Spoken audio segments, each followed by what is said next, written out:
gente vai falar agora sobre a atividade 3 de cálculo numérico. Bom, o primeiro exercício, a gente vai estimar as temperaturas em uma placa. A gente dividiu em partes o exercício e a primeira parte a gente vai falar da apresentação geral do problema.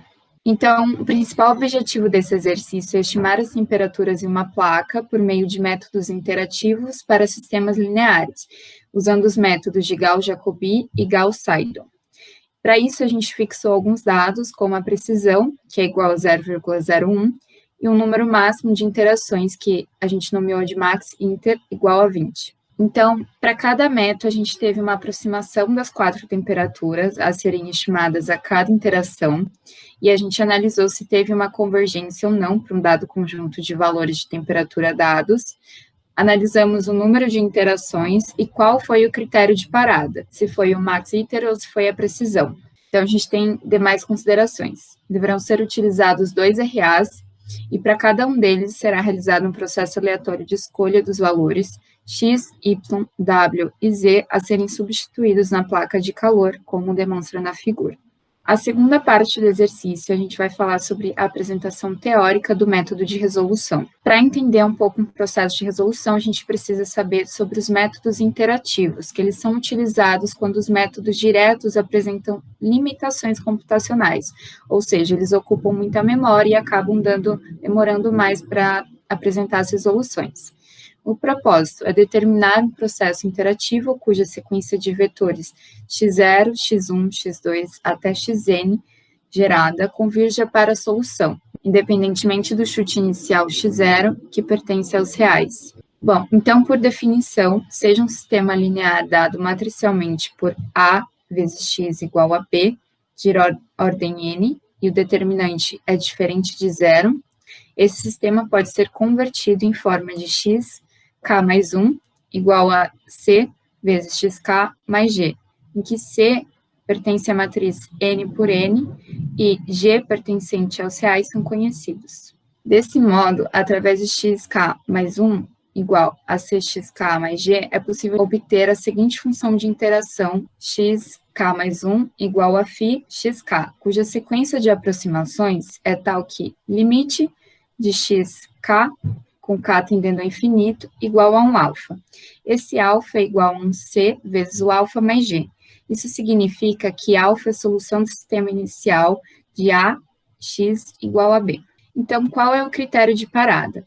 Para que o laço seja interrompido e o vetor xk possa ser assumido como a solução do sistema, é necessário que a distância entre xk e xk menos 1 seja suficientemente pequena, e, portanto, uma dada precisão ε e o vetor xk será escolhido como solução aproximada da solução exata, se dk menor que ε, e também caso exista um número máximo de interações.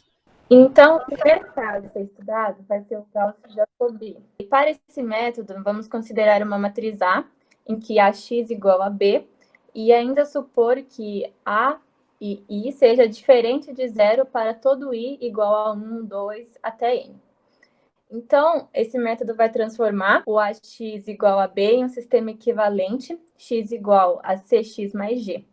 E isso será feito isolando cada coordenada da xi do vetor x na iésima equação do sistema, como mostra a figura abaixo. Então, cada parte em azulzinho será isolada. Fazendo isso, temos que o sistema equivalente resultará em uma matriz de diagonal principal zero, e que G será o Bn dividido por ANN. Então, desse modo, B1 é dividido por A11, B2 dividido por A22 e assim por diante até N. Pode-se dizer, então, que o método trata-se de, dada uma aproximação x0, aplicar iterativamente xk mais 1 igual a c xk mais g para k igual a 0, 1, 2 e assim por diante. Já o método de Gauss-Seidel, ele é um aperfeiçoamento do método de Gauss-Jacobi, porque ele acelera o processo de convergência da iteração. Então, para Gauss-Seidel, o cálculo de x e k mais 1 será utilizado também o x1, k mais 1, até xj menos 1, k mais 1,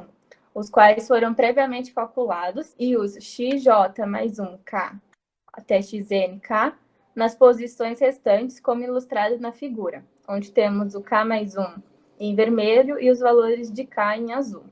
O próximo passo vai ser reescrever sistema matricial na forma A igual a L, D e R, né? A igual a L mais D mais R.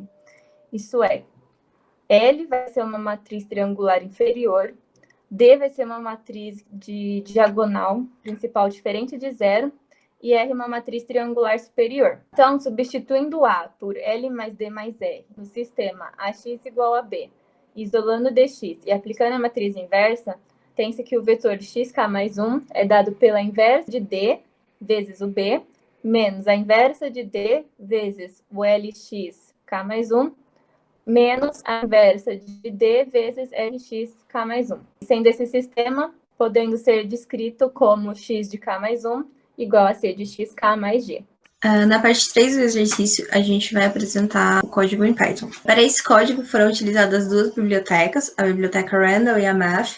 A função Randall gera números aleatórios, enquanto que a biblioteca Math fornece funções matemáticas. Na primeira parte do exercício, são gerados números aleatórios para cada RA. Esses números, como falado já na primeira parte, eles definem as temperaturas x, y, w e z da placa, que são temperaturas dadas. Para isso, foi utilizada a função random. A segunda parte do exercício inicia-se fazendo o teste de convergência. Esse teste é importante, uma vez que ele pode definir se a função vai ser resolvida pelo computador ou não, e dessa forma não gera esforço computacional desnecessário. Para o método de Gauss-Jacobi, utilizou-se o critério das linhas, onde o alfa precisa ser menor que 1, assim como mostra a imagem. Para que as interações aconteçam, até que a precisão seja alcançada ou o número de iterações seja máximo, foi utilizado o comando while.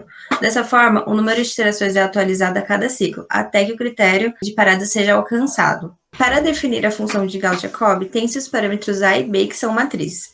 A é uma matriz baseada em dados fornecidos no enunciado sobre as temperaturas nos pontos desejados, e B é dependente do número aleatório gerado no início do exercício. Com isso, supondo que o sistema tem solução e respeitando o loop de iterações, é possível obter os valores de temperatura para cada ponto da placa. Aqui a gente tem o código gerado a partir de um RA, né?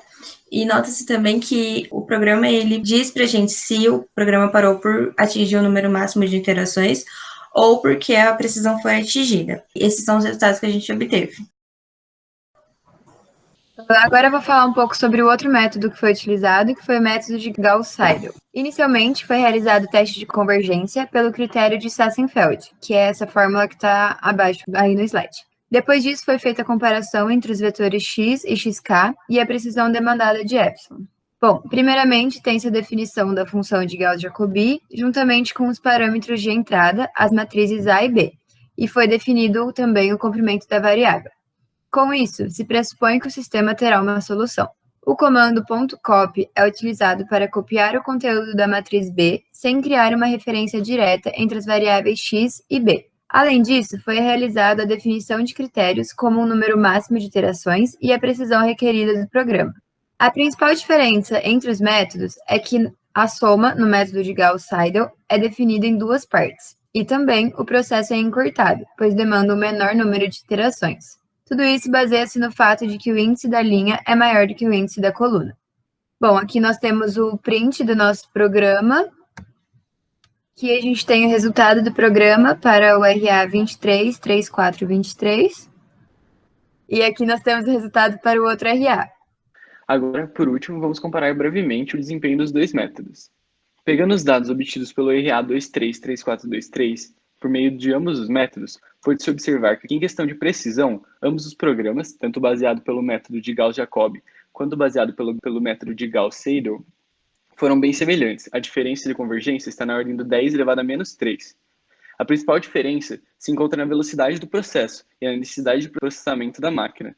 Pelo método de Jacobi, foram necessárias 14 iterações, enquanto pelo método de Seidel foram necessárias 8 iterações, ou seja, uma diferença bastante significativa. Segue agora as referências bibliográficas. E é isso. Muito obrigado pela atenção. Deixa o like favorito. É nóis.